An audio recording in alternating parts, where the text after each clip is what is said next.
How often do you think about the Oscars? About how many Oscar winning films there are and how many you've seen? Yeah, there's a few famous Oscar winning films that we've all seen, The Godfather and Lord of the Rings and Titanic, I'm King of the World, all that stuff. But the Oscars have been running since 1927.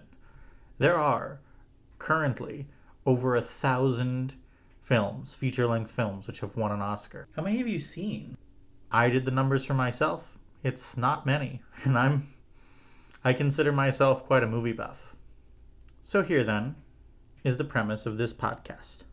Every episode, I and a rotating cast of 2 guests will randomly select one of the 1,000 films that have won an Oscar, watch it, and talk about it, with the only requirement being that one of the 3 people on each episode has to have never seen the movie before we talk about it. That will get difficult with Star Wars. Please note that our coverage of a movie does not constitute an endorsement of it. My least favorite movie of 2016, David Ayer's Suicide Squad, won an Oscar for Best Makeup, while my favorite movie of 2016, The Handmaiden, wasn't even nominated for anything.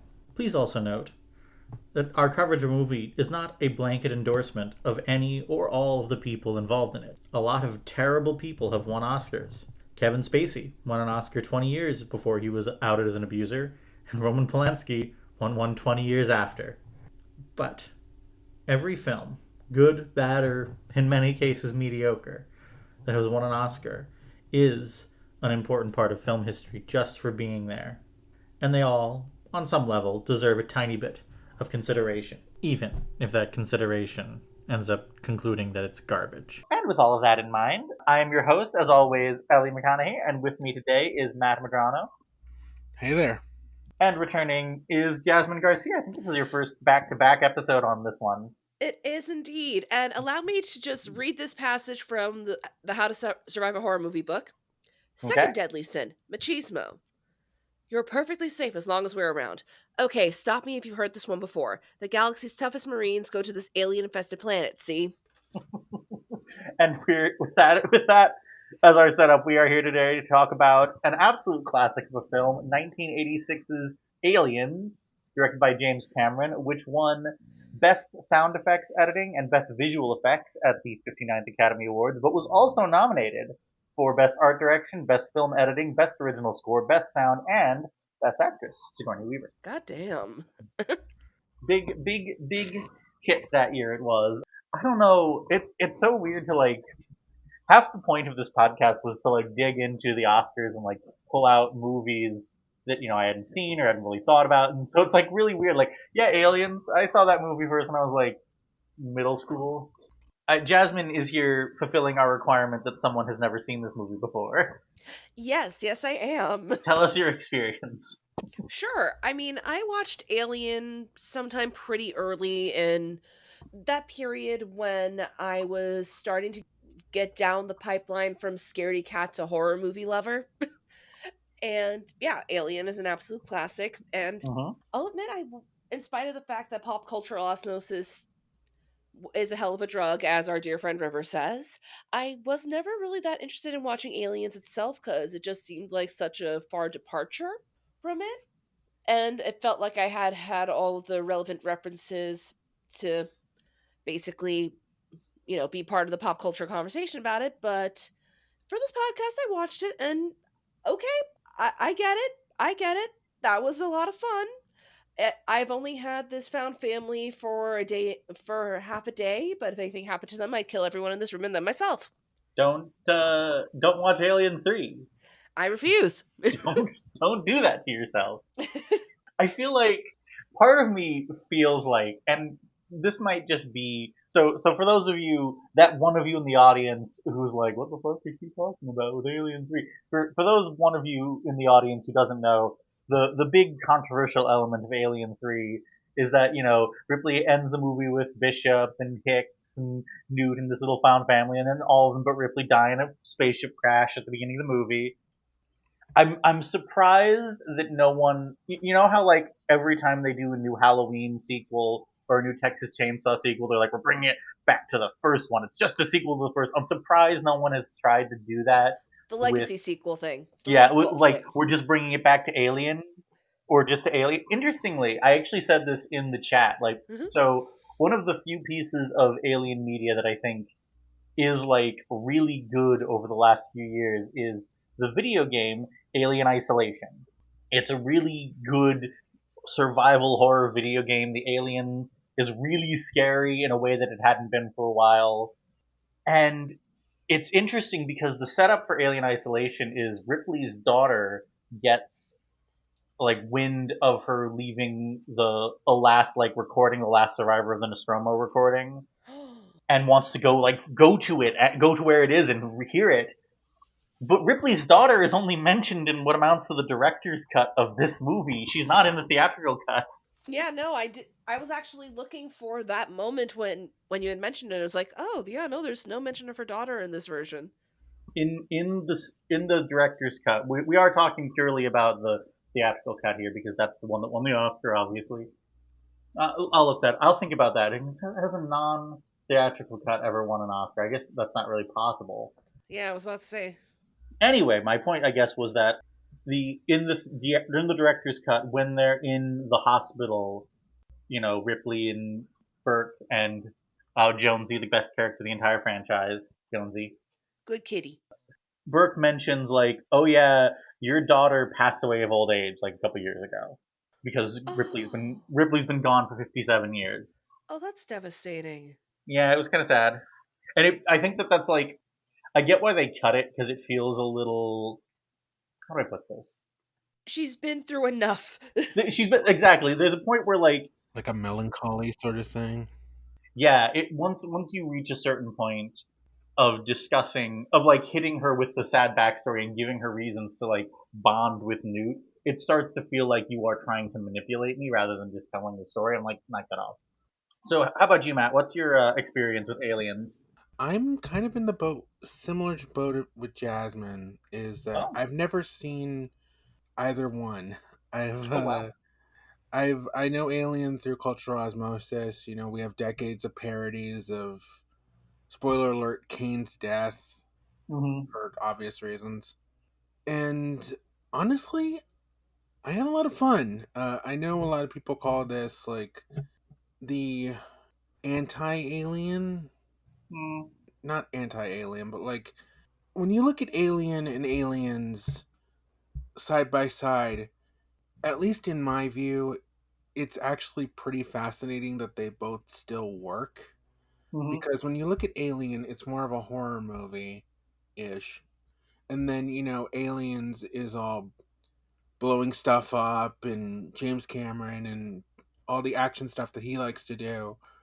And personally, on just like a story level, I find that fascinating how one franchise, one series could just switch genres like that and still work. Hmm. And I think what really ties it all together is Ellen Ripley as a character. I think what Yeah. helps kind of make that connective tissue is that while yes, this is the big explosive action movie, it is also very much about her dealing with what she has just gone through in the first Alien, at least as far as she's aware. Obviously, to the rest of the world, it's been almost 60 years, but to her, it literally just happened. Hmm. And now she is watching it happen all over again. And frankly, if it were me, I'd be like, yeah, no, no, we're handling this with by killing everything with fire, basically. I mean, that is eventually how she handles it. Exactly. And He does look good holding that flamethrower.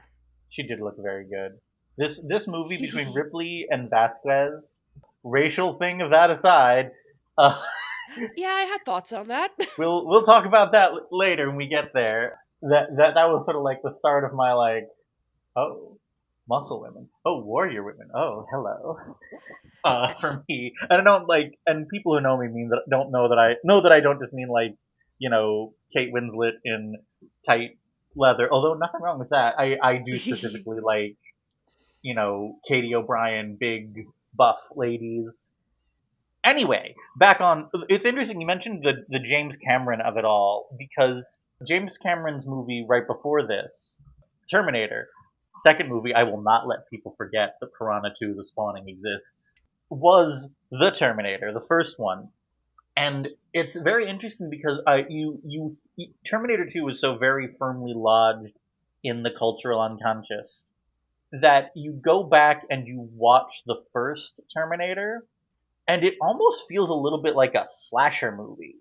You know, you've got the big unstoppable guy and the two heroes trying to run away from it, and then Terminator also went through that exact transition into an action franchise in the second one, and then a whole bunch of sequels of extremely varying, usually low quality.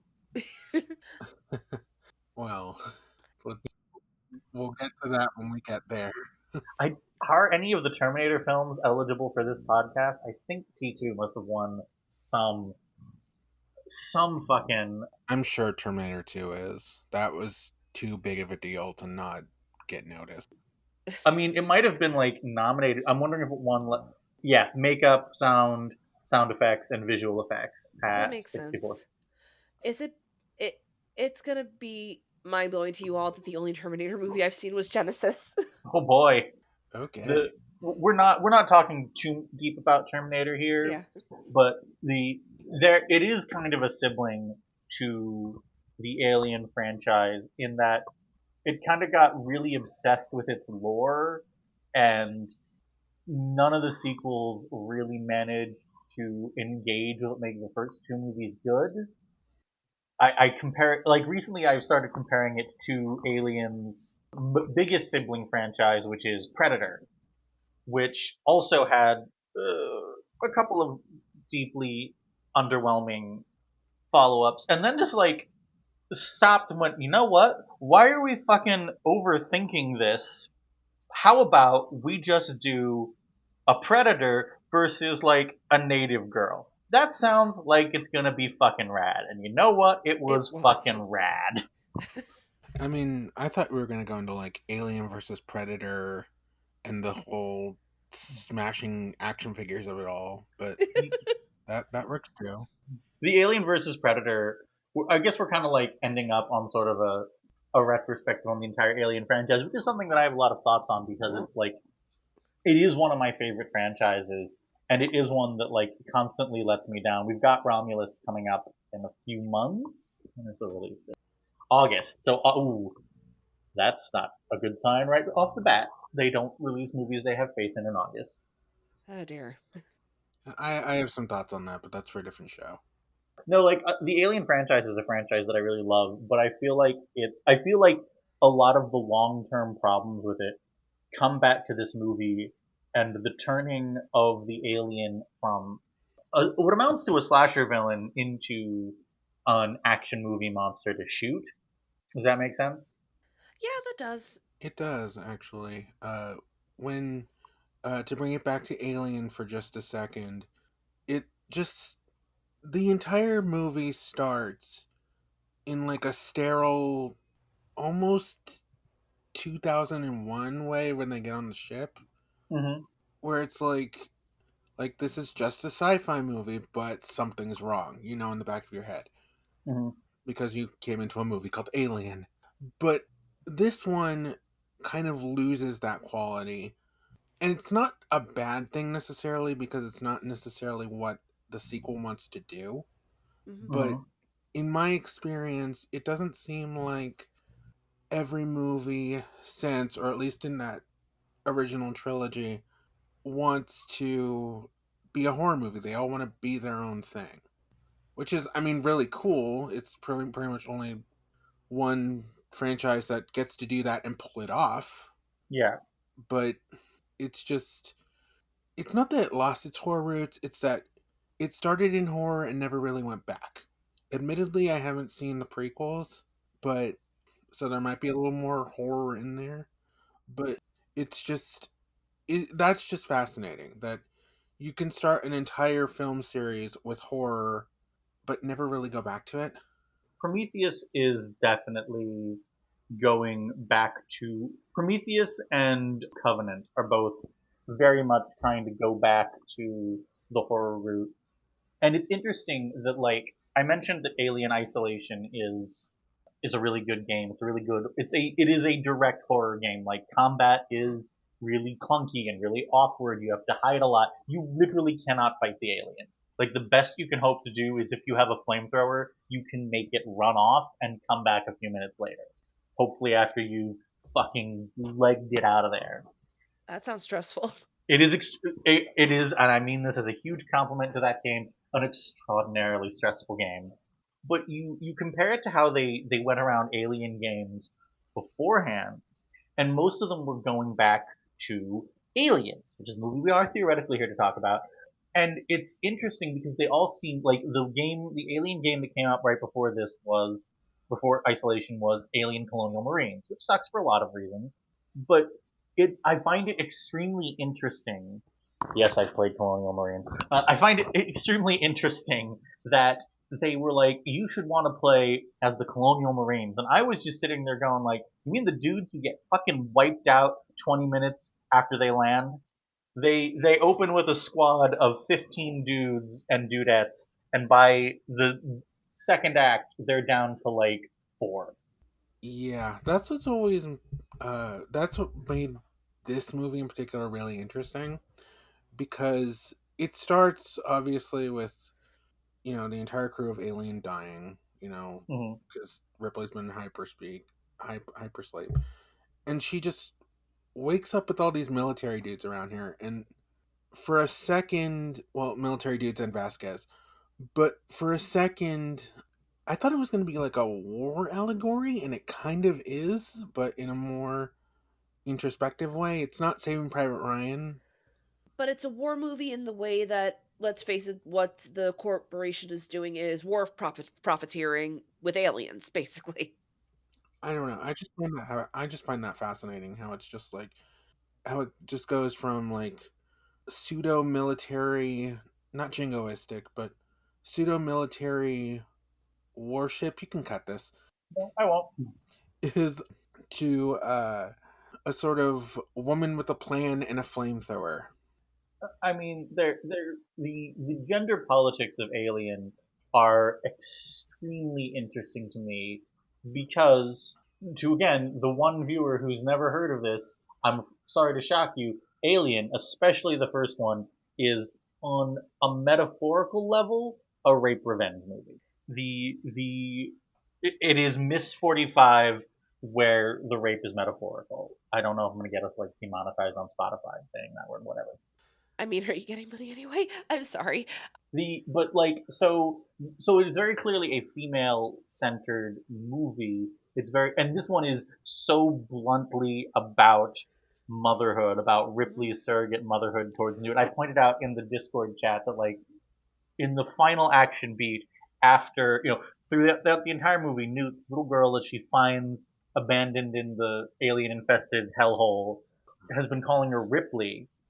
And finally, at the very, very end of the action scene, when the alien queen is sucked out of the ship, Newt calls her mommy. Like, and that's James Cameron does not understand subtlety. That's not a complaint. Uh, At least not here, no. That's adorable, by the way. it is adorable. That whole sequence. Newt is surprisingly great. That's the thing. I feel like Newt kind of ruined movie kids for me because like she's screamy, sure, but she's also like actually a character. I feel like so often movie kids are just like lamps. You know what movies like that too that I just saw? Not to derail the thing. Mhm. Terms of Endearment. The kids are really good in that. I just haven't seen that one. It is also eligible for this podcast. Yeah, it is. It very much is. But I liked the character, honestly. Mm-hmm. I know of course I'd heard about, Alien and the rape allegory, although I'm not sure I necessarily agree. Come back to me in like 5 years. But I just I feel like that's kind of why they cut out Ripley's daughter, or the mention of Ripley's daughter, Mm-hmm. because the they're not trying to guilt you into the Ripley and Newt dynamic. I feel like they're just saying, like, maybe, and maybe this is me reading a little too much into it, maybe she just sees Newt as sort of like the last link of humanity in this corporate hellhole. Mm. There's definitely something to that. And also, I mean, even in the first movie, Ellen is kind of naturally quite gentle, especially with like Jonesy. Honestly, the opening where, they bring Jonesy out when she finally wakes up and she's just lights up. I'm just like, yep, that is pet ownership right there. Hmm. Just she's actually a very, in spite of the fact that it feels like all the other crew members back in the first one clearly saw her as a bit of a scold and didn't want to listen to her. She's actually a very gentle person. I actually find that interesting because I feel like if you don't know this already, Ripley was written as a man. Hmm. Yes, I had heard that, So yeah. I feel like, not that I want to take away from what Sigourney Weaver brings to the character because it's brilliant for obvious reasons, but I feel like it takes a lot from the character and the dynamic of the story if Ripley was a man. I am inclined to agree with that. I feel like, especially considering all of the subtext that we know is there, I feel like it is a lot more powerful. I mean, it's on record on other podcasts. I'm a big fan of the final girl trope, and I mean, this pretty much is it for Ellen. Very much embodies that, even if I don't think the term was quite being used at the time, but I'm not sure. But yeah, like I think it makes it all the more powerful if it's her.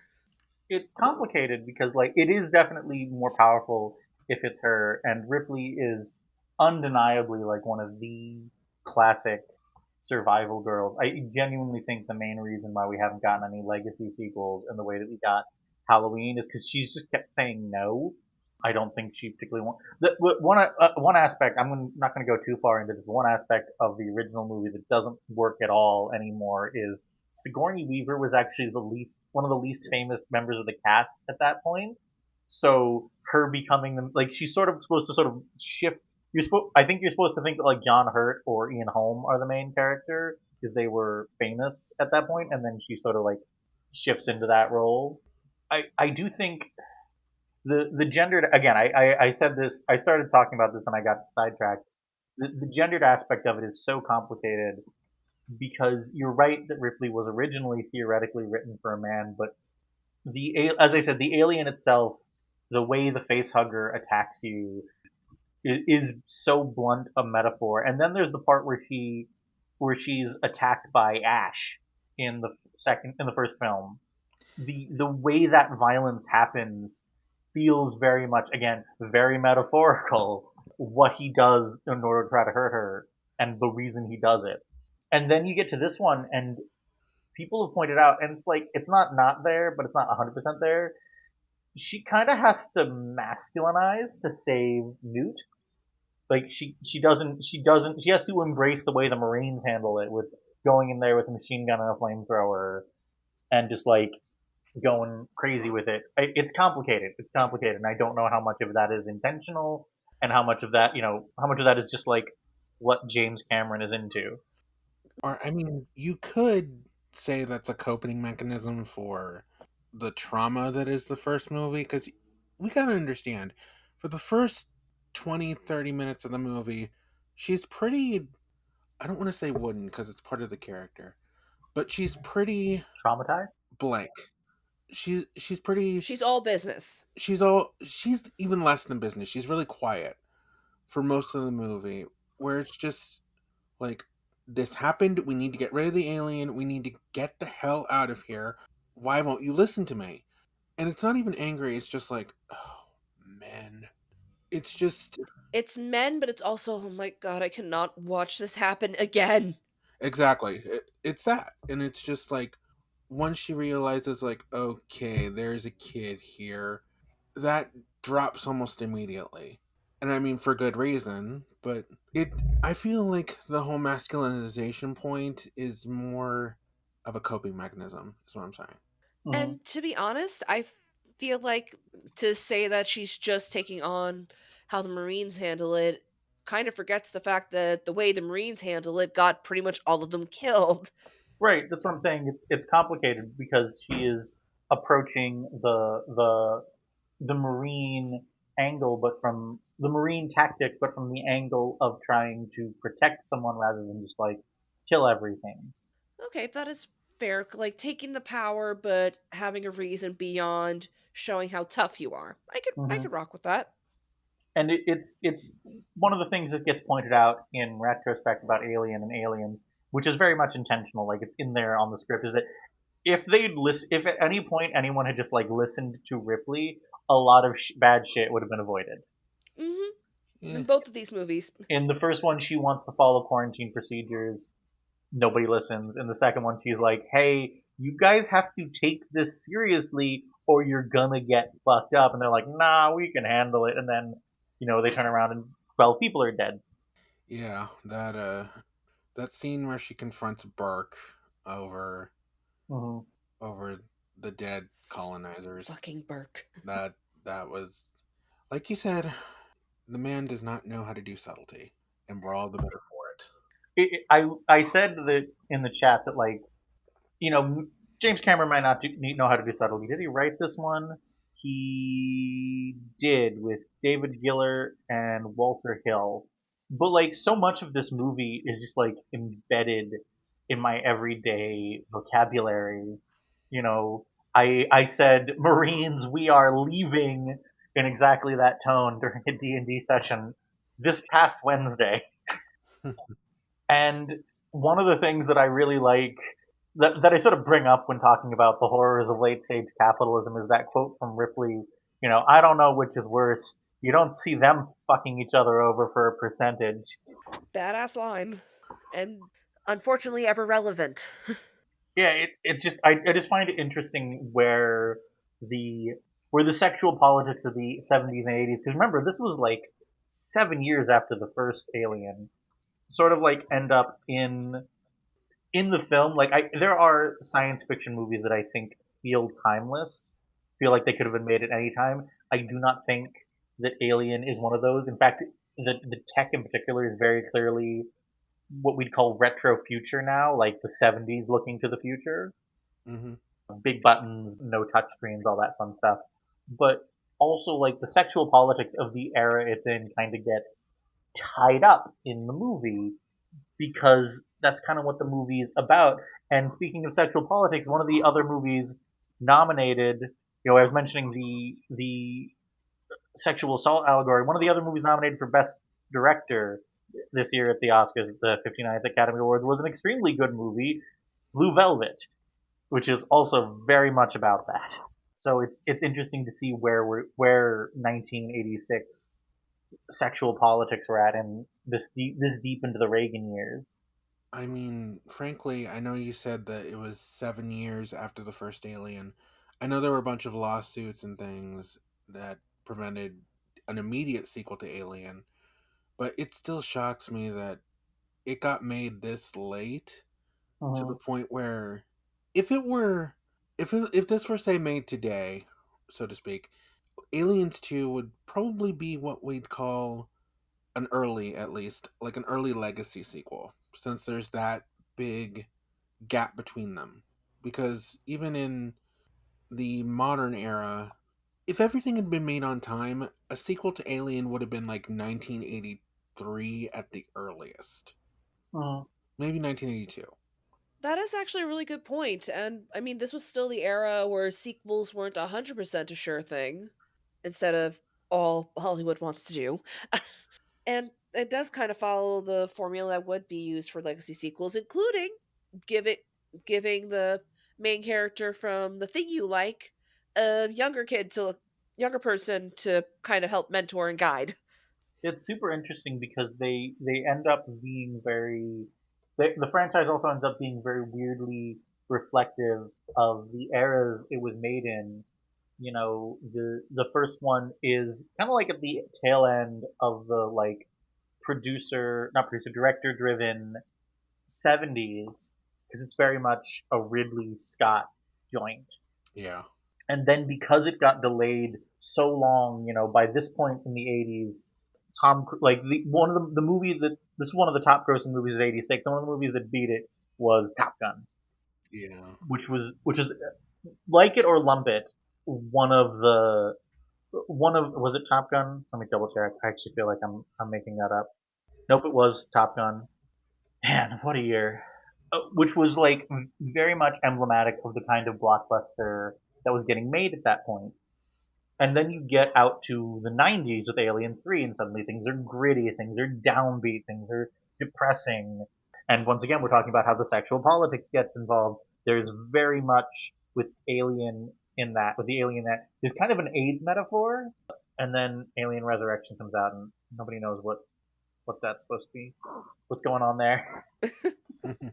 Yeah, it's interesting that it took them so long, and in a way, I think it's kind of good that it took them so long because, like it or lump it, this is very much in the same way that Alien One is a Ridley Scott joint. This is very much a James Cameron joint. But if you made it if you'd like shot it in '81 or two, that was back when he was still making Piranha 2: The Spawning. Well, I'm not saying he would have made it if it was 81 or 82, but No, that's what I'm saying. Like you'd have had to get someone else, and I don't think the movie would have been as good. I think that like it or lump it, this is all of the movies, all four of the original run of Alien franchise. What my box set that I got back in like 2006 calls the Alien quadrilogy before they started doing new sequels. oh wow. All of them are very reflective of their directors. David Fincher hates Alien 3, but I think it is undeniably a Fincher joint, no matter how much the studio fucked with it. And whatever else is wrong with Alien Resurrection, and there's a lot, it is very reflective of both its director and its writer. Again, no matter how much Joss Whedon hates that fucking movie, man, that is your dialogue there. I can taste the Whedon in your dialogue, Joss. Well, there is a saying out here in Los Angeles is that you don't bet against James Cameron. Nope, do not bet against James Cameron. Jean-Pierre Jeunet, that's the guy who did Alien Resurrection. City of Lost Children, if any of you have seen that one, extremely good film. I'll put it on my list. I made this joke before, and I'll make it every time I bring up Alien Resurrection. I will bring it up again. I don't know why Sigourney Weaver decided that her performance for that movie should be angry about being horny for Winona Ryder, nor why Winona Ryder decided why her performance was going to be upset about being horny for Sigourney Weaver.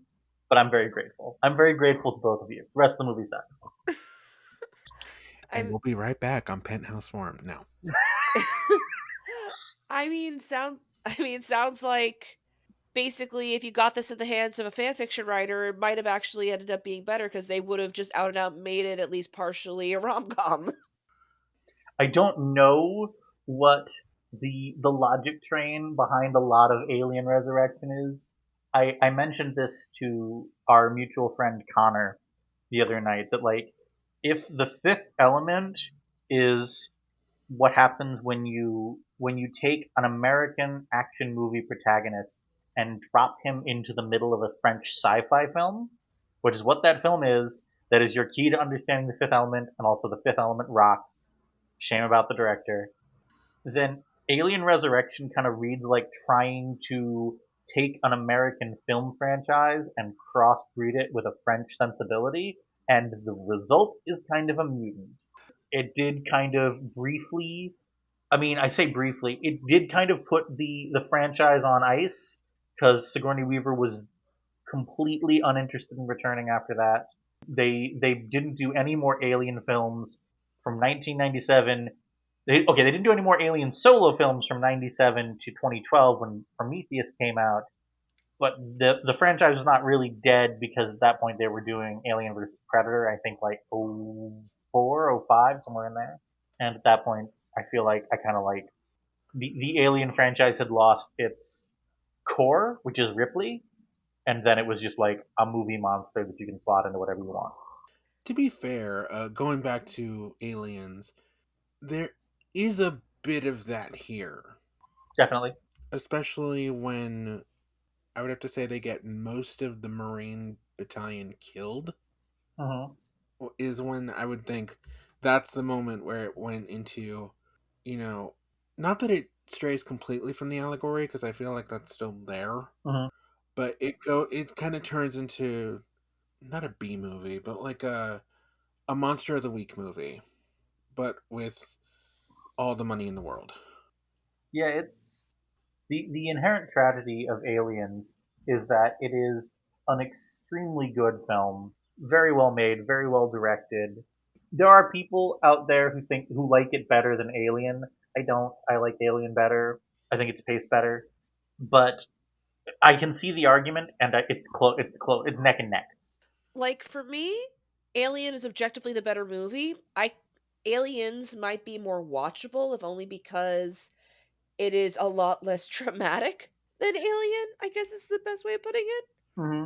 at least for me. Honestly, I'd have to agree with Jasmine. Not for the same reasons, but maybe I'm just more used to the James Cameron aesthetic, and I'm Mm. not a huge action movie guy.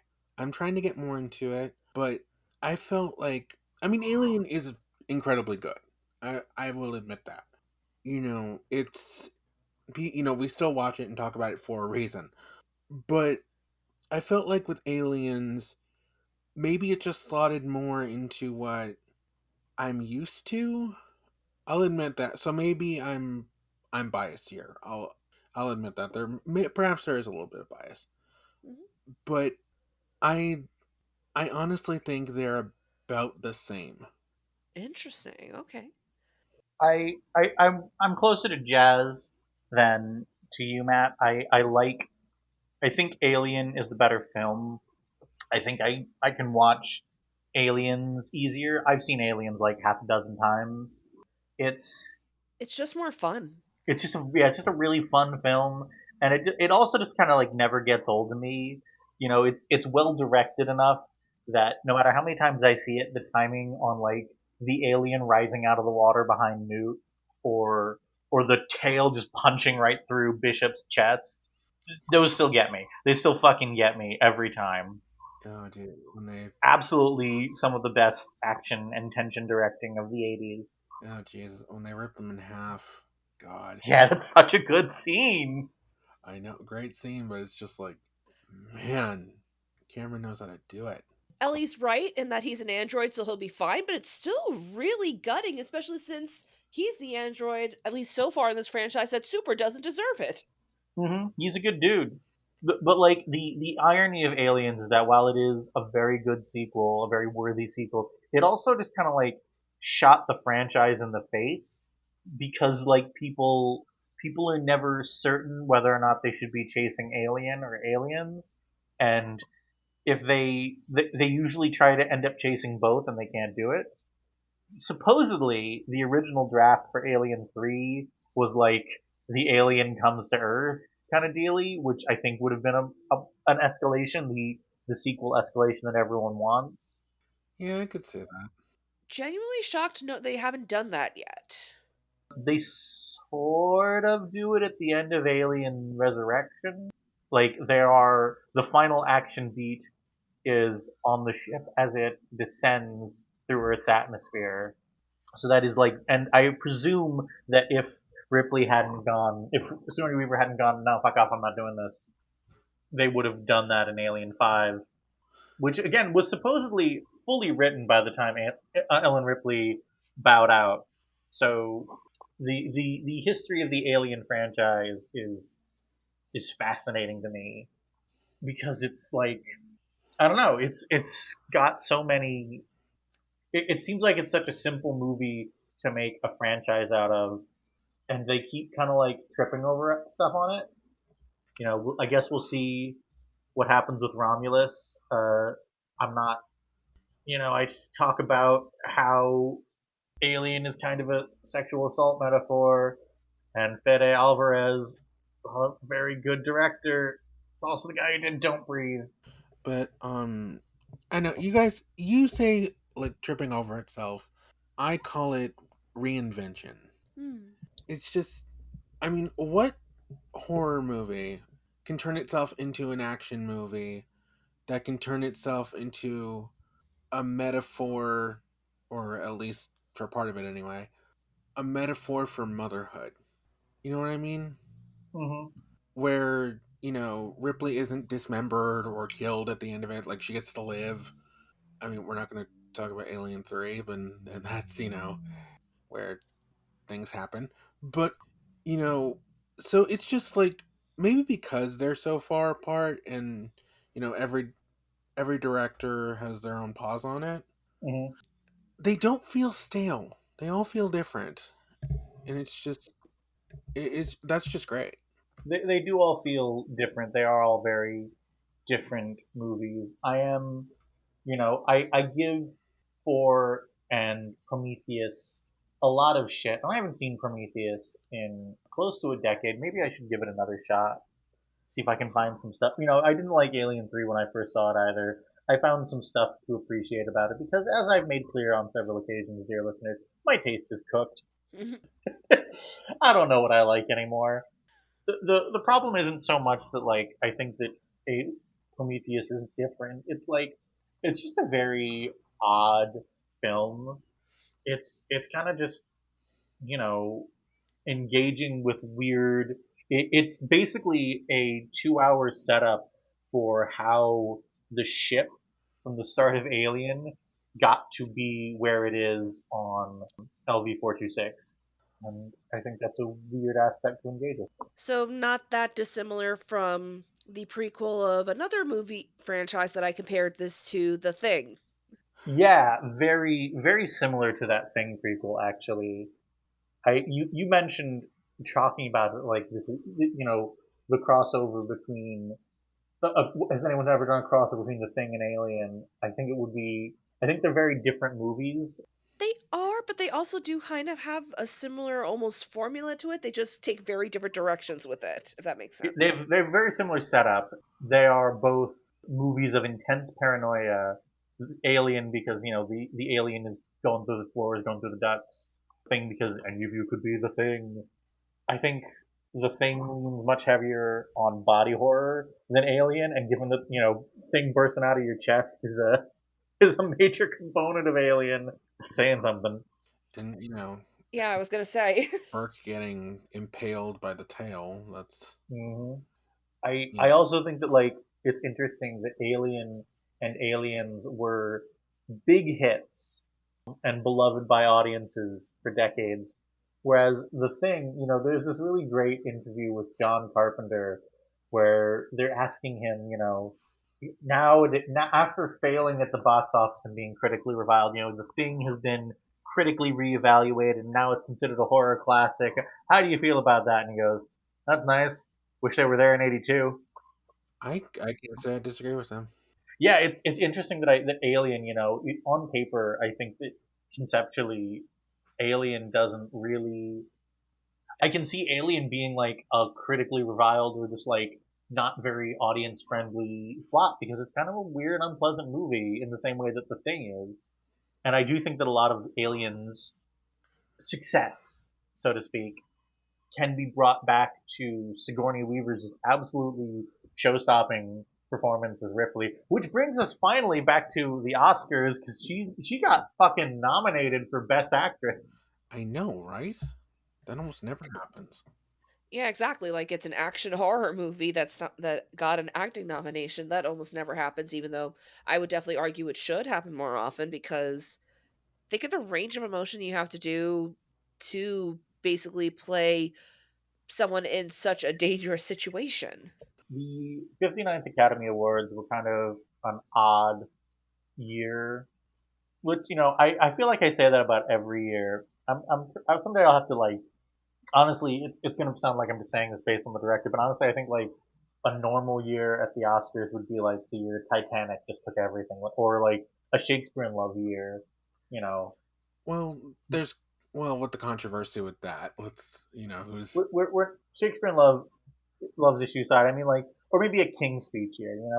A movie go picture and a bunch of the actor awards go to a perfectly middle of the road, not very exciting costume drama kind of year. This year at the 59th, the big winner was Platoon, which yes, the Oscars like war movies.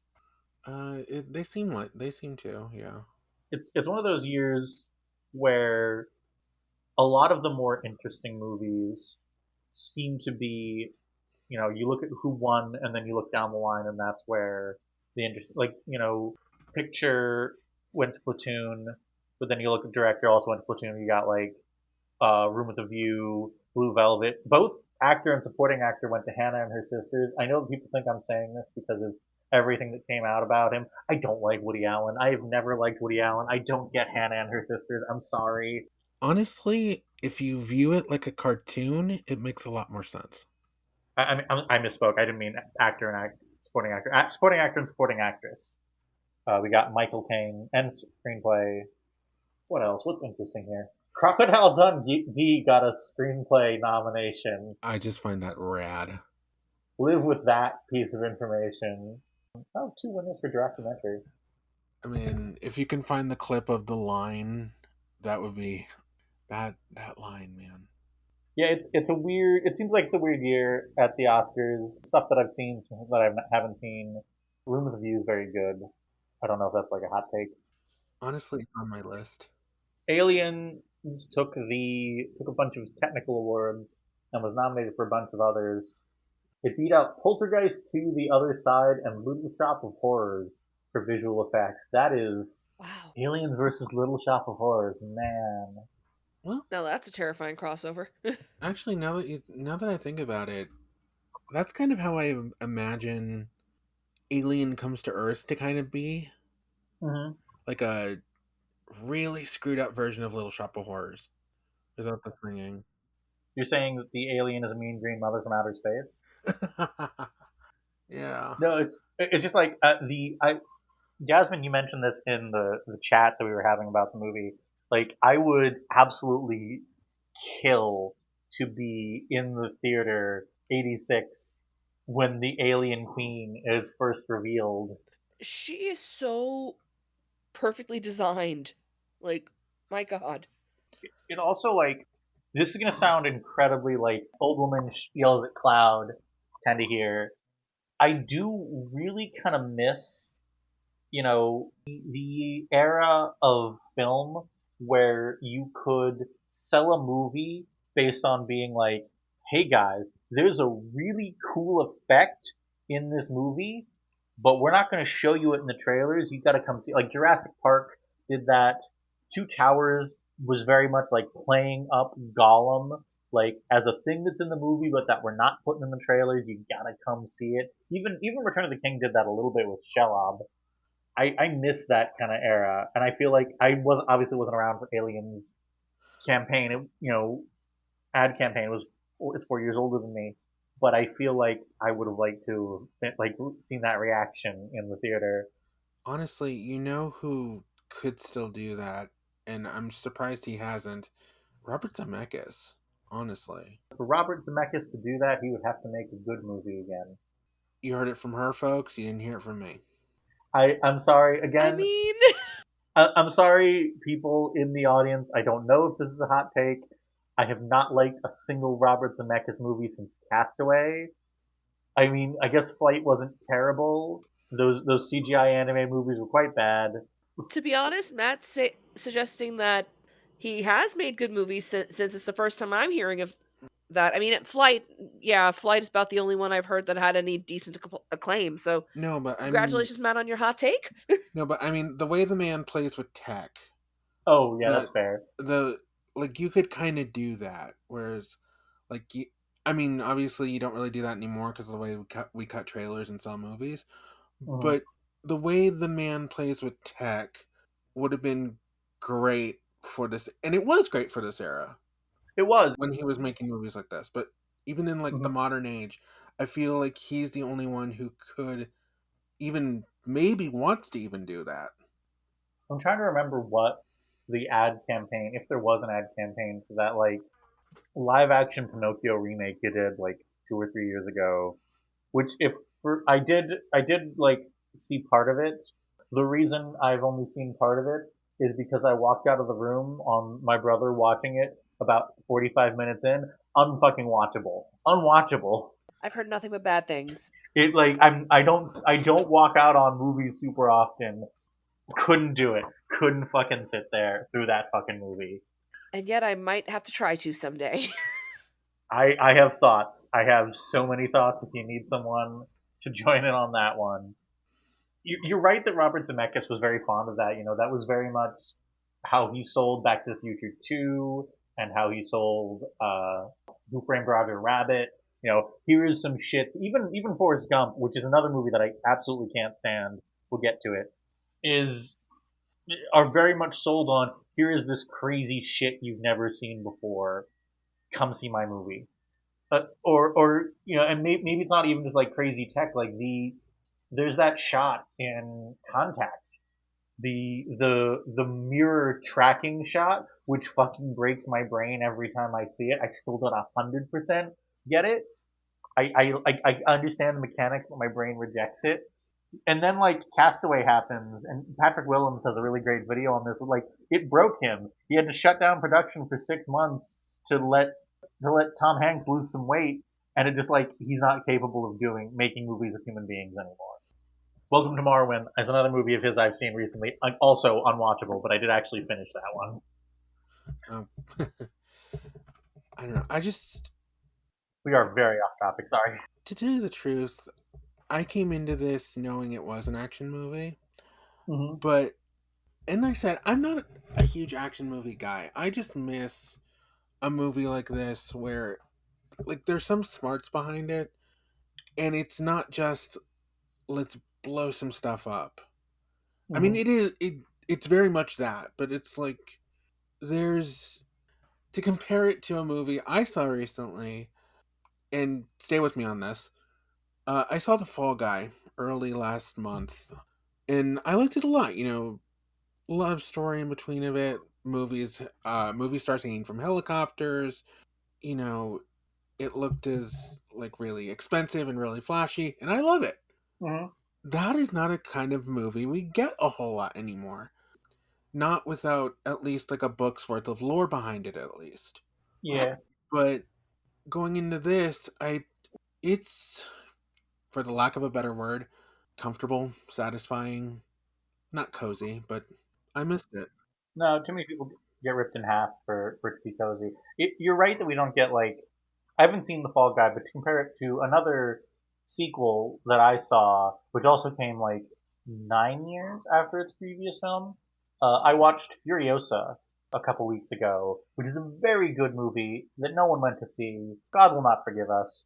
You want to talk about a George Miller nobody saw? Try being one of like only 10 people in 3,000 years of longing. I saw it. I saw that in theaters. So did It I. was the Cinema Day. It was great. Fantastic. we do not deserve George Miller anyway. And one of the things that I sort of missed about action movies, you're right, is that there is you know, I guess there is lore behind Furiosa, but like George Miller doesn't really give a shit. Like people were complaining that like why do they have more compact spray for their face when they had less compact ones in the supposed like future of Fury Road? Because he says so, that's why. And George Miller's like, I don't give a fuck off, but it's also just like there's one thing I do miss about. I understand that CGI is a huge, important, incredible tool. There are directors, including and especially James Cameron, who have done incredible stuff with CGI. Whatever I think about the scripts of the Avatar movies, they are visually stunning. But I miss like stuff. I miss there being something there, you know, and the director having to think really carefully. Okay, here is my alien suit. It looks good from this angle, and this angle under these lightings. How do I make this a good scene? I miss that shit, man. And I guess that was kind of my point about how like they probably didn't put the alien queen in the marketing because like they Thanos is an incredible creation of CGI, but he was in all the trailers because like we've seen shit like that before. Hmm.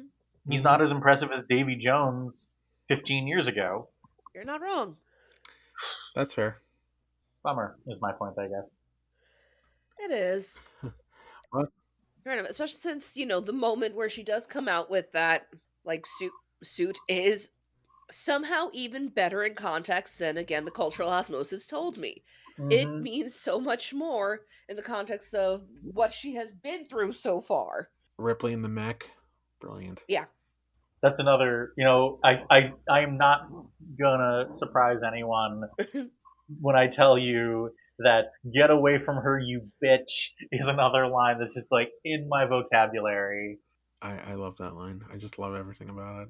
Game over, man. Game over. In that specific tone that what's his name does it. Paxton, R.I.P. Hmm. Hell, I think I've even used "You Always Were an Asshole" Gorman in video games. Honestly, I kind of liked Bill Paxton's character because you hardly ever see a guy like that, even in modern movies. Of like, not that I don't know what I'm doing, but it's like, I told them to stand down. They're not standing down. Where it's like he doesn't have that moment of, you guys better frickin' listen to me. I'm the boss. He's always just got that like sheepish quality to him that Ripley's like, get out of my way. I have stuff to do. I really like what's of the characters I like aside from Vasquez, and we should probably talk about her next before we wrap up. I do like what's his name, Hudson, because like you don't see you said it, you don't see characters like him super often. It's kind of fun, you've got this Marine who's like brash and boastful, but who, when the pressure hits, just absolutely caves, just absolutely cracks, and but who then doesn't turn like into a complete villain or into a coward, who's just like a whiny asshole the entire time. And with all that out of the way, let's talk about Vasquez.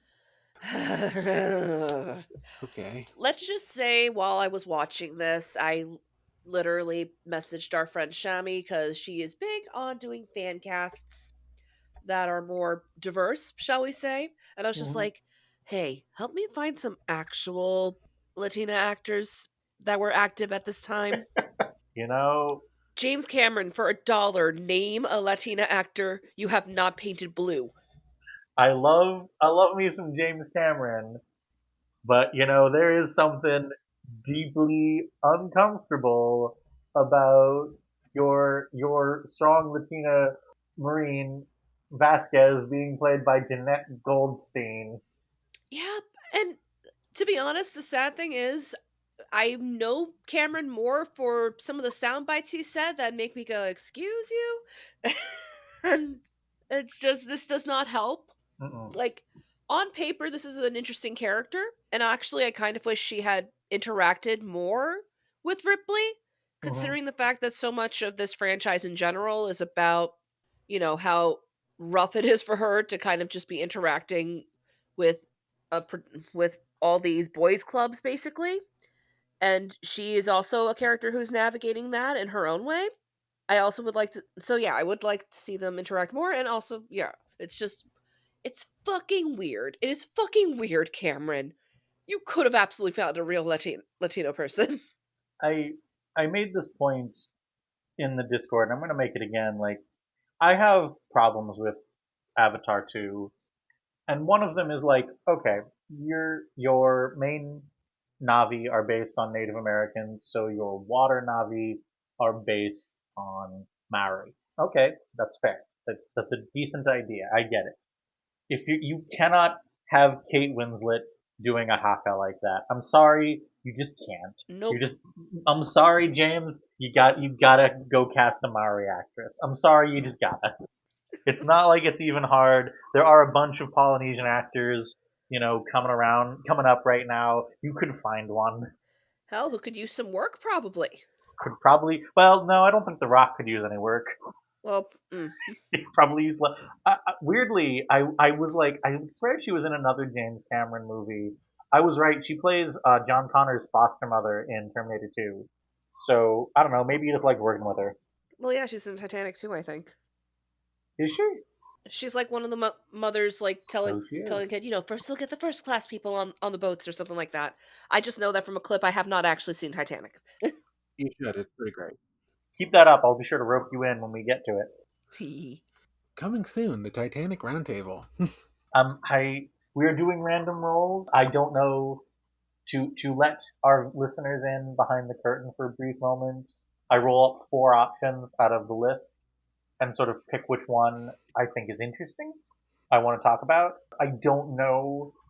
It would depend on what else I rolled, but I don't know if Titanic would be my first choice. I picked this one because I kind of just wanted to talk about aliens. I like talking about aliens.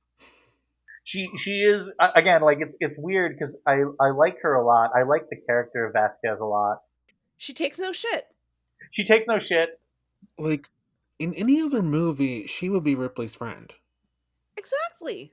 It's interesting that like she and Ripley never really interact directly because there is one other Lady Marine, the pilot, who gets mulched pretty quick, Oh, I forgot about her. but like she's not much of a character. Whereas Vasquez is still hanging around, is still one of the characters come right up until the final run at the nest to rescue Newt. She's there until right before that. Like she's actually the inciting incident behind why Newt needs rescuing because decides to go out with a grenade. Wow. Oops. And she was like a very when I was a little baby lesbian, unaware that I was a girl or a bit unable to be a girl. She was a very like formative crush for me. That makes sense. So I feel like I put more on her than is actually in the movie. She's not like a main character. Of the three Marines who are still alive come the third act, there's let me look up there. There's Hicks, there's Hudson, and there's her, Mhm. and there's Gorman, who's like the commanding officer. I'd say she's only ahead of Gorman in terms of plot relevance. Yeah, but she's also very memorable. hmm she does open the movie, her role in the movie, doing pull-ups in a tank top, which might And having a banger one-liner, I will admit. mm. Yeah, I think that's about it. Unless we want to talk about the awards that actually won were sound effects, editing, and visual effects. What do we? I started to talk about it. It beat Little Shop of Horrors, and that's one of those ones like, man, that's tough. I do not envy the people who had to vote between those two. Yeah, Little Shop of Horrors. That puppet for That Audrey fucking 2 puppet. is just genuinely one of the most impressive pieces of puppetry I've ever seen in my life. Isn't it though? Although, going back to those awards, 1000%. If I was filling out an Oscar ballot in 1986, at least visual and sound effects would be guaranteed for me. hmm Like, I mean, yes, we understand that the alien is just a guy in a suit, but there's just so much that goes into that character. It's almost beautiful, really. The Queen is also an extremely impressive puppet. I love the Queen so much. It's just like the ideal. If you're not going to be like a Muppet where it's clear that it's a puppet from every single point, and you're just like sitting there wondering how the fuck did they do that? The Alien Queen is like your platonic ideal for a puppet in that I genuinely forget that she's a puppet half the time. The editing, it didn't win best film editing. It was nominated. It lost to Platoon. Oh, okay. I think it should have definitely gotten editing because the way they edit the fight between her and Ripley in the power loader and the alien queen is just like I forget that they're special effects. Hmm. I forget that the power loader doesn't actually exist. Best sound effects editing, it beat out Star Trek 4 The Voyage Home, which I like, don't at me, and Top Gun. Well, That was a tough race that year. That is a tough crowd. Top Gun, that would certainly be an interesting win. Part of me almost wonders if like I don't know how much the Academy like thinks about other people's votes when you're doing the votes, but like they split the technical awards really well this year. Like there's not really like a Dune or an Oppenheimer where like the technicals are this movie's awards.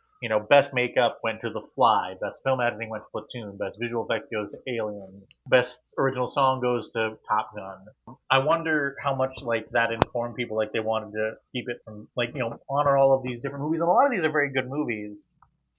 I would have given it. I would have given it to An American Tale, best original song, Yeah, that's a good one. and how much of it is just like this specific thing just did better. Honestly, and that song from Top Gun is just too good. Take my breath away. Like, I mean, say what you want about An American Tail, I like it fine. It's not one of Don Bluth's best. I don't know if I totally agree, but I also think that like somewhere out there is just a really great song. Okay, maybe the end credits version, but just because Linda Ronstadt's on it. But Yeah, but the version in the movie is also has its charm, just because you get the genuine emotion from from the story itself. But Mhm. anyway, Anyway, we are very off topic at this point. Yeah, it was just an interesting year in the technicals, and I often find that like some of my favorite movies don't. I mean, most of my favorite movies don't even get up to like the starting line, as I say in the intro, of the nominated films. It's interesting when I see movies that I like better in the technical awards. The best makeup has The Fly, which was one of my favorite movies of this year, and Aliens, which won a couple of technicals. I guess Blue Velvet did get a nomination, so I'll call that. Well, I mean, the Oscars has always been that way. It's even that way now, where it's like they'll either nominate the big blockbuster for technicals or something weird. Mm-hmm. So, you know, Oscar is as Oscar does. Oscar is what Oscar does. I think that's a reasonable point to end on, unless either of you have more thoughts to add. I'm good. I mean, again, this is just a really solid follow up, especially follow up. Sorry. This is just a really solid follow up to what is a masterpiece.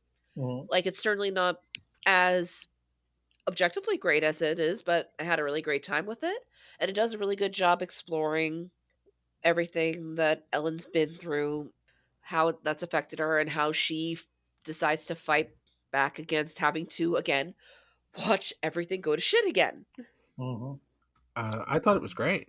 I mean, women with plans and flamethrowers, puppets that I'm sure at some point existed in somebody's dreams and then realized, let's do that. And then they did. You know, the cute mother and daughter like dynamic. Say what you want about it. Newt's coded as the daughter. Mm-hmm. And I I loved it.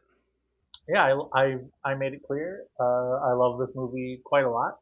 Someday we'll talk about Alien One, and I will also love that movie a lot, and we'll see if we ever get there. I don't have any expectation we'll cover every movie that ever won an Oscar. Jasmine, would you like to do your plugs first? Sure thing. I am the host of the sister podcast of this here In Each Retelling, the podcast where we explore all the ways old tales are made new. We're unfortunately currently on a tech-based hiatus. Actually, when this is coming out, when again? Sorry, The 26th. 26. Hopefully, the tech-based hiatus will be done by then. If we are a sister podcast with you and 6 Degrees of Star Wars, I think we're very incestuous. Shh. You Jesus, have Ellie. But yeah, you can follow us. Eventually, our Pride Month selection will be coming up, and you can follow us on the podcatcher of your choice, and you can also follow me at Faye Riviera on all the socials. Matt, you have anything you want to plug? Well, I'm Matt Madrano, and you could find me on Letterboxd as Matt the Movie Guy in the links down below. You can also follow me on Instagram as the Movie Guy Matt, where I will hopefully fill that up soon with my adventures in movie going and what I've been seeing and what I think, and that's pretty awesome. As always, I can be found on Football and Tuxedos at tumblr.com, with dashes between all the words, and on Twitter and Blue Sky at LSR42. My Medium page is also LSR42. I post there once every 6,000 years. And you can also find at iwanttoreview.blogspot.com my blog where I reviewed every single episode of The X-Files and The Lone Gunman. It took me 7 years. That's it for our discussion on Aliens. Next week, or next time, I guess, please join me as we go from the highest of highs of Oscar winner to one of the lowest of lows. Next time, we are discussing 2018's Green Book. Oh. God have mercy on your soul. Get ready for that one, guys, gals, and non-binary pals. I'll bring the discourse bell.